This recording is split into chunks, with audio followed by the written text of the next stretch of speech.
अस्सलाम वालेकुम स्टूडेंट्स, उम्मीद करता हूँ आप सब खैरियत से होंगे। और आज के इस वीडियो लेक्चर में हम पढ़ने जा रहे हैं माइक्रोसॉफ्ट पावर पॉइंट के दो options, review and view. Students, जो कोर्स हम कर रहे हैं उसमें माइक्रोसॉफ्ट पावर पॉइंट का आज लेक्चर नंबर 6 है। ये लास्ट वीडियो लेक्चर है। इसके बाद आपको इसका कंप्लीट ट्यूटोरियल भेज दिया जाएगा और फिर उसके बाद हम अपने लास्ट टॉपिक यानी माइक्रोसॉफ्ट एक्सेल को स्टार्ट करेंगे।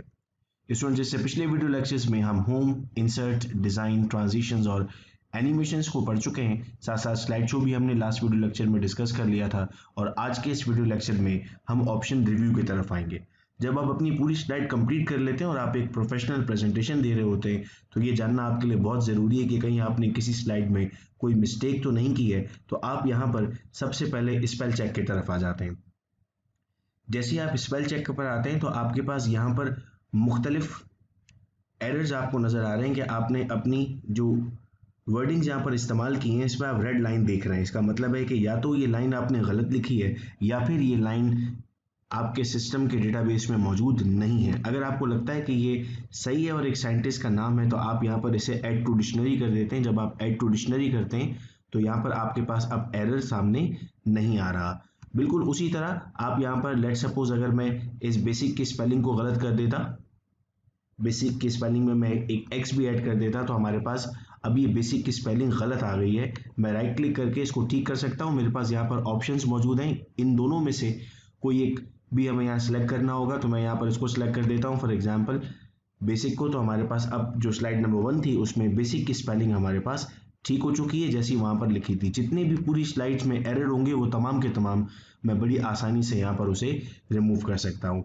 फिर हमारे पास एक ऑप्शन है थेसॉरस। जैसे हमने ये पढ़ा था कि अगर किसी वर्ड को हम चेंज करना चाहते हैं, लेट सपोज हम मेडिसिन के बजाय किसी और वर्ड को इस्तेमाल करना चाह रहे हैं तो हम इस पर क्लिक करेंगे तो हमारे पास यहाँ पर वो सारे ऑप्शंस खुल गए जो इसकी जगह इस्तेमाल किए जा सकते हैं। Drug, remedy, links, treatment, prescription, dose, tablets, pill, ये तमाम के तमाम हम मेडिसिन की जगह पे इस्तेमाल कर सकते हैं। तो ये ऑप्शंस हमारे पास यहाँ पर मौजूद है। अगर हम किसी की स्लाइड्स कॉपी कर रहे हैं और हम चाहते हैं कि एग्जैक्टली वैसा काम आगे ना जा रहा हो, वर्ड्स को तब्दील करना होगा, तो आप इस ऑप्शन के जरिए वर्ड्स को तब्दील भी बड़ी आसानी से कर सकते हैं। नेक्स्ट आपके पास बेटे यहाँ पर हम इसे क्लोज करते जाते हैं ताकि आपके सामने विजन क्लियर हो। नेक्स्ट आपके पास है चेक एसेसिबिलिटी। कहाँ कहाँ पर एरर्स मौजूद हैं आपकी पूरी स्लाइड्स में आपको बता रहा है। मिसिंग ऑल्टरनेटिव टेक्स्ट 11 जगह, मिसिंग स्लाइड टाइटल्स 31 स्लाइड्स पर आपके टाइटल मौजूद नहीं है जो स्लाइड का टाइटल मौजूद होता है। आपको वार्निंग यहाँ बता रहा है कि 4 जगह पर आपने बहुत मुश्किल अल्फाजों का इस्तेमाल किया हुआ है। 31 जगहों पर आपने रीडिंग ऑर्डर ठीक नहीं किया हुआ है। ये तब अच्छा, ये मुमकिन है कि आपके हिसाब से बिल्कुल ठीक हो लेकिन ये कंप्यूटर उसे ठीक रीड नहीं कर रहा। तो अगर आप चाहते हैं तो इनको एक दफ़ा व्यू कर लेते हैं। जैसे आप कहते हैं कि सर कुछ स्लाइड हमारे पास मौजूद नहीं है, टाइटल इसीलिए हमने नहीं लिखा, तो आप इस एरर को एरर नहीं मानते। लेकिन जब ऑल्टरनेट टेक्स्ट की बात करता है तो पिक्चर नंबर 10 स्लाइड नंबर 2 यहाँ पर आपके पास कहा जा रहा है कि आप इसकी पोजीशन चेंज कर सकते हैं। यहाँ पर आपने जो कनेक्टर इस्तेमाल किए हुए हैं इसकी पोजीशन यहाँ से थोड़ी सी भी डैमेज होगी आपको यहाँ पर ये बता देगा। ये इस कनेक्टर की बात कर रहा है कि आपने इसको ठीक नहीं बनाया हुआ। ये इस डाउन एरो की बात कर रहा है। जैसे मैं क्लिक कर रहा हूँ आप देख रहे हैं वहां पर आता जा रहा है कि इनकी पोजीशंस ठीक नहीं है। अगर आप इन हार्ड टू रीड टेक्स्ट पर आते हैं तो 4 जगहों पर आपको कह रहा है, यानी ये आपके पास जो है वो रीडेबल नहीं है, इसका कलर ऑडियंस को रीडेबल नहीं होगा। ये 4 जगहों पर आपको ये कह रहे हैं कि ये रीडेबल नहीं होगा। यानी कंप्यूटर अपने हिसाब से आपको बता रहा है कि जो प्रेजेंटेशन आपने बनाई है इसमें ये वार्निंग्स हो सकती हैं। रीडिंग ऑर्डर 31 स्लाइड्स पर आपको वो कह रहा है कि रीडिंग ऑर्डर आपको देखना होगा। आप हर जगह पर जाकर देख रहे होंगे कि किस तरीके से आपने अपने पास इन वर्ड्स को नोट किया था। आया ये वर्ड्स रीडिंग ऑर्डर में ठीक तरीके से है या नहीं है, व्यूअर्स इसे ठीक तरीके से पढ़ सकेंगे या नहीं पढ़ सकेंगे। फिर आप इसको नेक्स्ट ऑप्शन हमारे पास यहाँ पर ट्रांसलेट है। अगर हमने लेट सपोज हमें प्रेजेंटेशन देनी है किसी ऐसी कंट्री में जहाँ पर वो इंग्लिश में नहीं बल्कि अपनी ही लैंग्वेज में लेना चाह रहे हैं, लेट सपोज वो कहते हैं कि हमें चाइनीज़ में ये पूरी प्रेजेंटेशन चाहिए, तो आपको चाइनीज़ नहीं आती, अब आप परेशान होने की ज़रूरत नहीं है। आप अपनी पूरी की पूरी प्रेजेंटेशन इंग्लिश में बनाएंगे। जिस तरह आते हैं बनाने के बाद आप इस ट्रांसलेटर पे जाएंगे। ट्रांसलेटर में ये आपसे पूछता है कि आपको किस लैंग्वेज में से ट्रांसलेट करना होगा। आप वहाँ पर लैंग्वेज मेंशन कर देते हैं चाइनीज़, तो आपकी पूरी की पूरी जो इंग्लिश में प्रेजेंटेशन आपने बनाई थी वो चाइनीज़ लैंग्वेज में कन्वर्ट हो जाएगी। हमने वर्ड डॉक्यूमेंट में भी सेम फीचर को होते हुए देखा था कि हमारे पास किस तरह से पूरा का पूरा वर्ड डॉक्यूमेंट जो आपने लिखा है इंग्लिश में होता है लेकिन चाइनीज़ ज़बान में कन्वर्ट हो जाता है, या फिर वो चाइनीज़ में होता है तो वो इंग्लिश में कन्वर्ट हो जाता है। आप ज़बान को ईजिली कन्वर्ट कर सकते हैं। इससे आपको फ़ायदा ये होता है कि आप डिस्टेंट लर्निंग को ऐसा डॉक्यूमेंट आपको मिलता है जो आपकी लैंग्वेज में नहीं है, तो आप उसे बड़ी आसानी से मल्टीपल लैंग्वेजेस में कन्वर्ट कर सकते हैं। तो फ्रेंड्स, आपने देखा मैंने यहाँ पर इस पर्टिकुलर टेक्स्ट को सिलेक्ट कर दिया और सिलेक्ट करने के बाद मैंने इंग्लिश से इसे चाइनीज ट्रेडिशनल में कन्वर्ट कर दिया। तो मेरे पास यहाँ पर चाइनीज वर्ड्स आ गए। मैं यहाँ से इसे अब सेलेक्ट कर सकता हूँ और सेलेक्ट करने के बाद जैसे ही मैं इस बॉक्स में उसे ऐड कर दूंगा तो मेरे पास अब यहाँ पर इस बॉक्स में तमाम चाइनीज वर्ड्स आ गए, जिसे मैं किसी भी चाइना की अगर यूनिवर्सिटी में चाहूँ तो वहाँ पर भी बड़ी आसानी से प्रेजेंट कर सकता हूँ। तो ट्रांसलेटर हमें बड़ा हेल्प कर रहे होंगे कि हम एक लैंग्वेज से दूसरी लैंग्वेज में से बड़ी आसानी के साथ ट्रांसलेट कर सकते हैं। नेक्स्ट फीचर हमारे पास मौजूद है कि हम बाय डिफ़ॉल्ट भी किसी एक लैंग्वेज को अपने पास लिख सकते हैं। जब आपने माइक्रोसॉफ्ट ऑफिस इंस्टॉल किया होता है तो उस वक्त आपसे पूछा जा रहा होता है कि आप कौन सी लैंग्वेज में इसे यूज़ करना चाहते हैं, तो आप इंग्लिश पर सेलेक्ट करते हैं। इसीलिए आपकी जितनी भी कन्वर्जेशन, जितनी भी टाइपिंग आप करते हैं, जितनी भी स्लाइड्स आप बनाते हैं, वो तमाम के तमाम इंग्लिश में की जाती है। लेकिन आप यहाँ से अपने पास इन लैंग्वेजेस को चेंज भी कर सकते हैं। आप यहाँ से लैंग्वेज ऐड कर सकते हैं, जो चाहे आप लैंग्वेज यहाँ पर देख रहे हैं, पूरी एक लिस्ट आपके पास आ जाती है।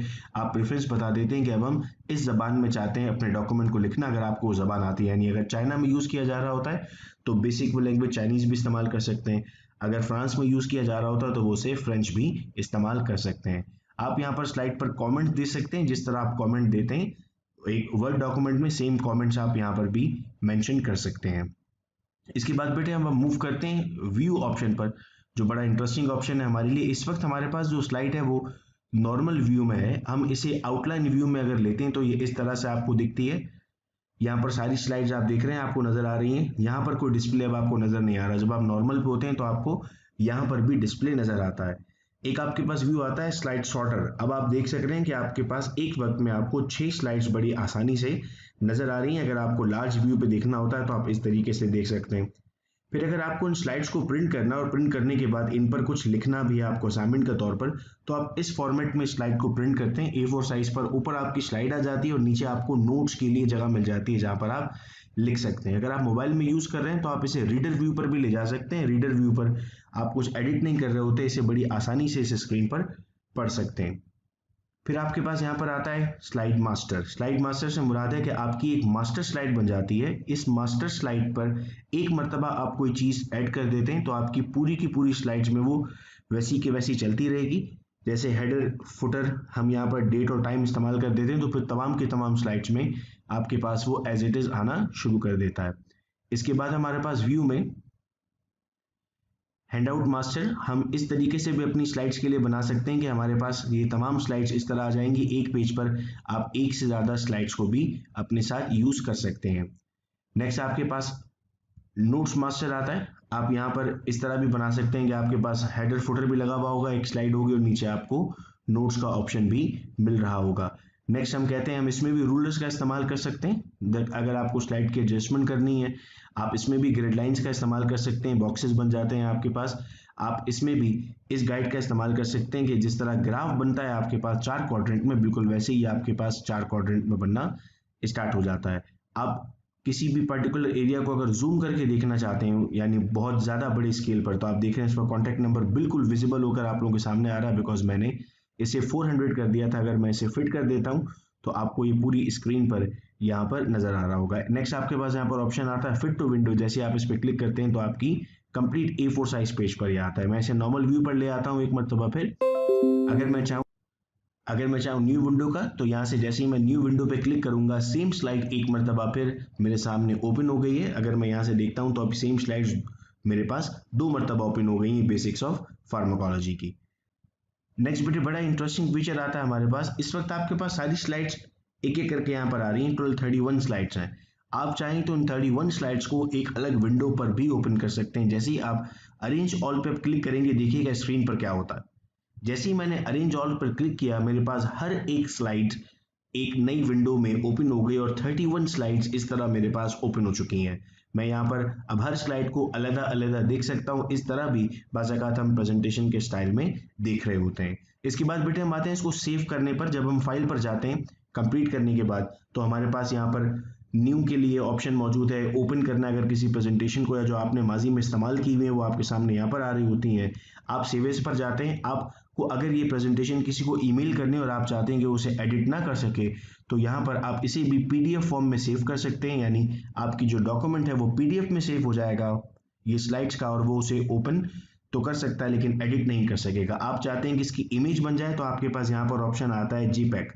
आप इसकी JPEG भी बना सकते हैं, आपकी हर स्लाइड भी या इंडिविजुअल स्लाइड। जैसे ही आप इस पे सेव पे क्लिक करेंगे तो उस वक्त आपसे पूछेगा कि आप तमाम स्लाइड्स का बनाना चाहते हैं या फिर सिर्फ एक स्लाइड का बनाना चाहते हैं। अगर किसी एक स्लाइड की इमेज आप बनाना चाहते हैं तो आप लिख देंगे जस्ट दिस वन, और अगर तमाम की बनाना चाहते हैं तो आप लिख देंगे ऑल स्लाइड्स।